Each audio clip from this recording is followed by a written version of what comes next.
The Donald Trump administration has downplayed reports of European nations mulling the sale of American bonds to counter Washington's threats over Greenland.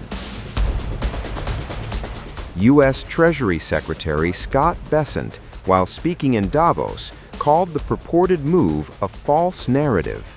This is a false narrative that there is no talk in European governments. This was a report written by Deutsche Bank that this could happen.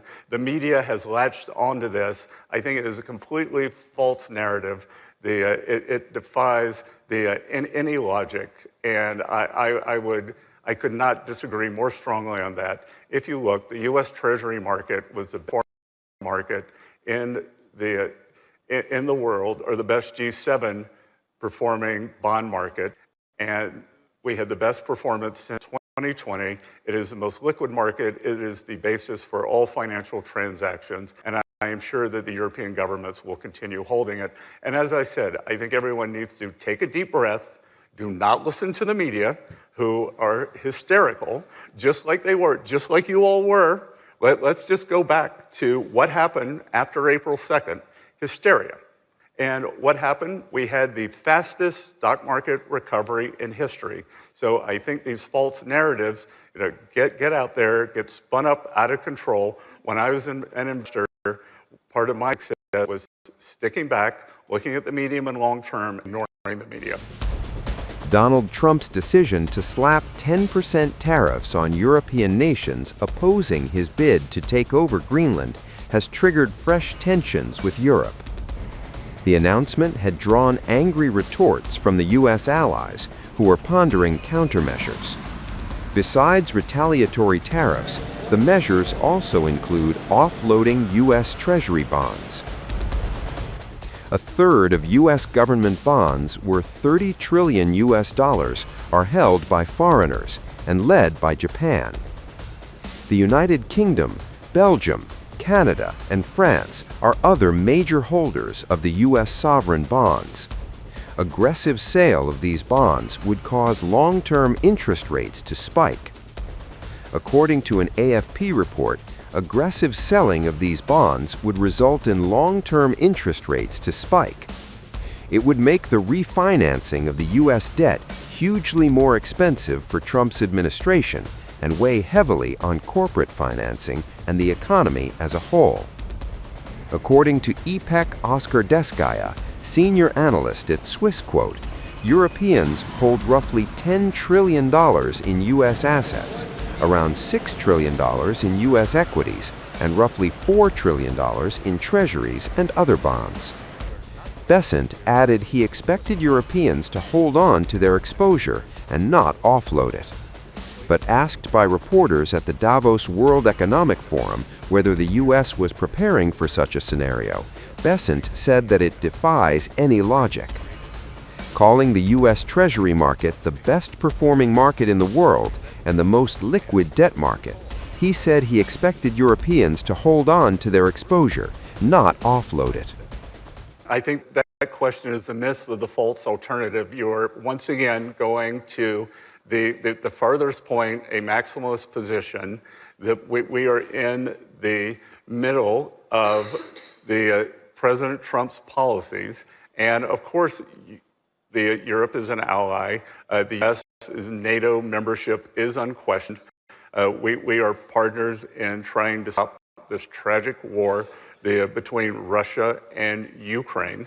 But that does not mean that we cannot have disagreements on the future of Greenland. Calm down the hysteria, take a deep breath. This is where we were last year. I'm sure you asked me the same question if we were here on April 2nd. And you know what? It all worked out. The economies are fine. We have a very good trade agreement. And I think our relations have never been closer. There's a completely false narrative there, he said. I think everyone needs to take a deep breath. Do not listen to the media who are hysterical. European Union leaders are set to hold an emergency summit in Brussels on Thursday to discuss their response to the Greenland crisis. Patrick Munley, a money manager at the Tickmill Group, told AFP that there were concerns over the Trump administration's confrontational stance toward global counterparts, which could potentially dampen appetite for U.S. assets, with longer-term bonds bearing the brunt of the decline. Analysts said global investors were intently focused on Davos, where Trump is expected Wednesday, for fresh insights into the U.S.-Europe standoff. European Commission Chief Ursula von der Leyen has dubbed Trump's tariff plans a mistake. When it comes to the security of the Arctic region, Europe is fully committed. And we share the objectives of the United States in this regard.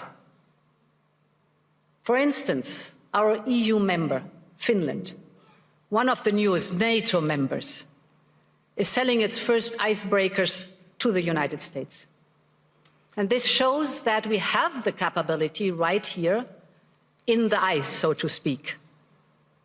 It shows that our northern NATO members have Arctic-ready forces right now. And above all, that Arctic security can only be achieved together. And this is why the proposed additional tariffs are a mistake, especially between long-standing allies. The European Union and the United States have agreed to a trade deal last July. And in politics, as in business, a deal is a deal. And when friends shake hands, it must mean something. Ladies and gentlemen, we consider the people of the United States not just our allies, but our friends.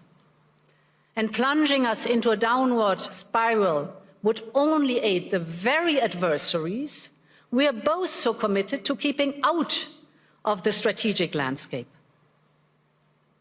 So our response will be unflinching, united, and proportional. Times of India videos, your daily dose of India and the world. Global news, different views, and sharp analysis. Pressure of expectation from your fans, your supporters. That has often served as a backdrop for several Bollywood. You're not a brute majority anymore. If you individually take out data. Making sense of global conflicts. Tracking the new emerging world order. Strike on Israeli military bases. A multi-pronged. To stay out of harm's way as Israel started bombing targets across. Understanding changing alliances in a polarized world. Tune into TOI videos for all this and more. Click on the bell icon to subscribe and never miss an update.